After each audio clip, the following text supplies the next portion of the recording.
Class 12th subject banking. Topic है प्रॉमिजरी note.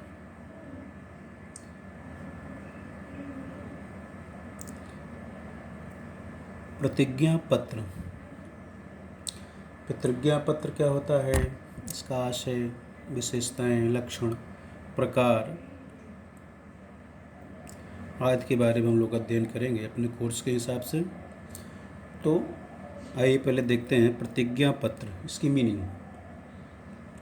सामान्य से बोलचाल भाषा में प्रतिज्ञा पत्र एक लिखित एवं शर्त रहित प्रपत्र है जो बैंक नोट और बैंक करेंसी को छोड़कर जिस पर लेखक के हस्ताक्षर होते हैं तथा जिसमें लेखक की ओर से एक शर्त रहित प्रतिज्ञा होती है कि निश्चित व्यक्ति या आदेशित व्यक्ति को या प्रपत्र में लिखे हुए व्यक्ति को या वाहक को एक निश्चित धनराशि एक निश्चित समय पर भुगतान करने की प्रतिज्ञा करता है।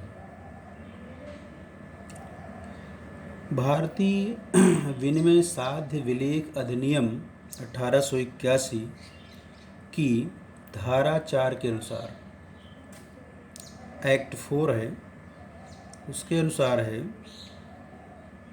कि प्रतिज्ञा पत्र एक ऐसा शर्तरहित लिखित पत्र है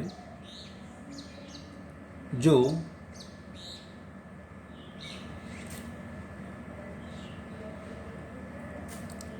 लिखने वाला व्यक्ति अपने हस्ताक्षर करके उसमें लिखित धनराशि जिसमें दिए हुए किसी व्यक्ति विशेष को अथवा उसके आदेशानुसार किसी अन्य व्यक्ति को अथवा प्रतिज्ञा पत्र के धारक को शर्त रहित देने की प्रतिज्ञा करता है। प्रत्येक लेन देन में दो पक्ष होते हैं, विक्रेता और क्रेता। तो जो क्रेता होता है वही प्रतिज्ञा पत्र लिखता है। क्रेता को हम लोग देनदार कहते हैं, स्वीकर्ता कहते हैं, आहारी कहते हैं। तो जो ये क्रेता है, देनदार है, डेटर्स, परचेजर, एक्सेप्टर और ड्रॉवी, यही प्रतिज्ञा पत्र को राइट करता है, लिखता है और वही प्रतिज्ञा लेता है कि एक निश्चित राशि एक निश्चित व्यक्ति को एक निश्चित तिथि पर, ठीक है, या उसके आदेशानुसार किसी व्यक्ति को या प्रतिज्ञा पत्र के वाहक को भुगतान कर देगा।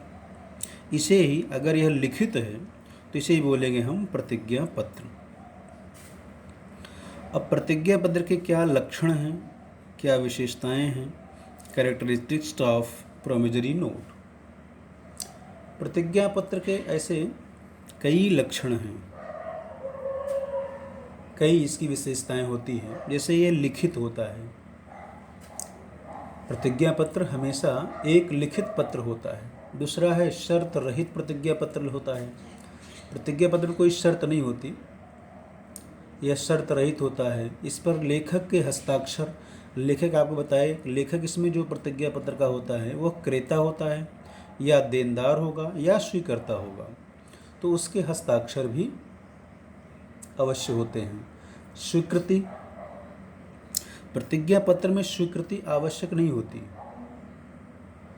चूँकि स्वीकर्ता ही लेखक है, क्रेता ही लेखक है, देनदार ही लेखक है, इसलिए इसमें स्वीकृति, एक्सेप्टेंस कंपलसरी नहीं है। अमाउंट, इसमें जो धनराशि लिखी जाएगी उसकी मात्रा निश्चित होती है और वह शब्दों और अंकों दोनों में लिखित होती है।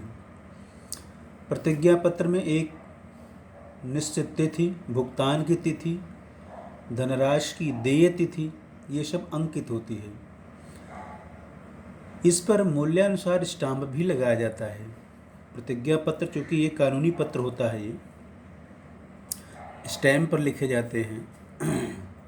इसमें टिकट भी लगते हैं, स्टाम्प भी लगता है, तो मूल्यानुसार स्टाम्प लगेगा। और इसका भुगतान देश की मुद्रा में ही किया जाता है। भुगतान की प्रतिज्ञा, इसमें एक निश्चित धनराशि का भुगतान करने की प्रतिज्ञा में की जाती है और इसमें भुगतान की एक निश्चित अवधि भी होती है। उसी निश्चित अवधि के बाद प्रतिज्ञा पत्र की राशि का भुगतान किया जाता है। इसका भुगतान उसी व्यक्ति को किया जाता है जिसका नाम इसमें लिखा होता है अथवा जिसके नाम में इसका बेचान एंडोर्समेंट किया जाता है। कभी कभी ये होता है वाहक को भी दे दिया जाता है। तो प्रतिज्ञा पत्र जो व्यक्ति लेकर भुगतान पाने के लिए प्रस्तुत होगा उसे ही भुगतान कर दिया जाएगा। ऐसा माना जाएगा कि यही वाहक है और प्रतिज्ञा पत्र की राशि का भुगतान इसी व्यक्ति को, वाहक को ही कर देना चाहिए। प्रतिज्ञा पत्र में दो पक्षकार होते हैं, जिसका लेखक और प्राप्तकर्ता। दोनों पक्षकारों का भिन्न भिन्न होना आवश्यक है।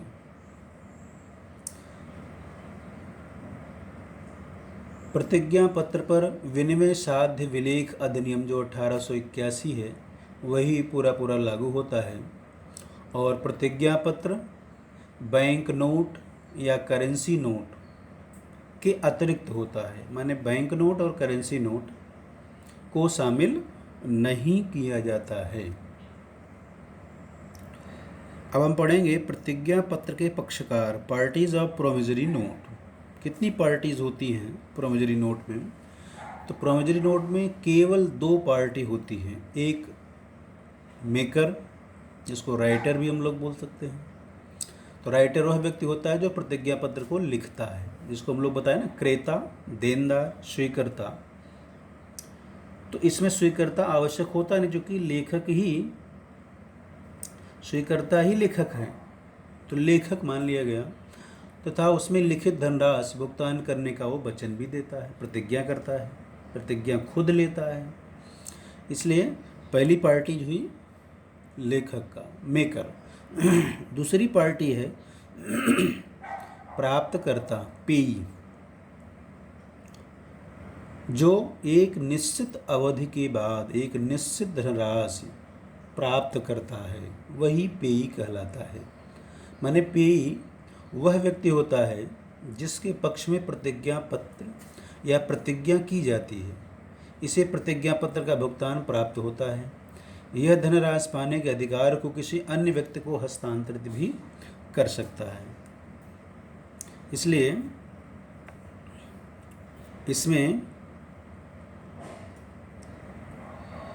दो पक्षकार होते हैं। अब प्रतिज्ञा पत्र के प्रकार, काइंड्स ऑफ प्रोमिजरी नोट।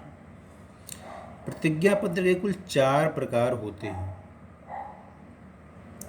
पहला है एकाकी प्रतिज्ञा पत्र। जब प्रतिज्ञा पत्र एक ही व्यक्ति द्वारा लिखा जाता है तो इसे एकाकी प्रतिज्ञा पत्र कहते हैं, सिंगल प्रोमिजरी नोट। इसको व्यक्तिगत प्रतिज्ञा पत्र भी कहते हैं।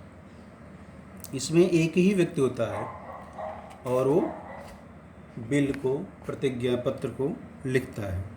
दूसरा है संयुक्त प्रतिज्ञा पत्र, ज्वाइंट प्रोमिजरी नोट। जब प्रतिज्ञा पत्र 2 या 2 से अधिक व्यक्तियों द्वारा लिखा जाता है तो इसे संयुक्त प्रतिज्ञा पत्र कहते हैं। इसके भुगतान का दायित्व सभी लेखकों पर संयुक्त रूप से होता है। तीसरा है दर्शनी या मांग पर देय प्रतिज्ञा पत्र, site and demand promissory note. जब प्रतिज्ञा पत्र का भुगतान मांग पर या प्रतिज्ञा पत्र प्रस्तुत करने पर होता है तो उसे दर्शनी या मांग देय प्रतिज्ञा पत्र, site and demand promissory note कहते हैं। इस पर टिकट नहीं लगाया जाता, स्टैंप इस पर नहीं लगते। नेक्स्ट है मुद्दती या सावधि प्रतिज्ञा पत्र, टाइम प्रोमिजरी नोट। जब प्रतिज्ञा पत्र का भुगतान एक निश्चित अवधि के बाद होता है तो इसे मुद्दती या सावधि प्रतिज्ञा पत्र कहा जाता है। इस पर टिकट मूल्य के अनुसार लगाया जाता है।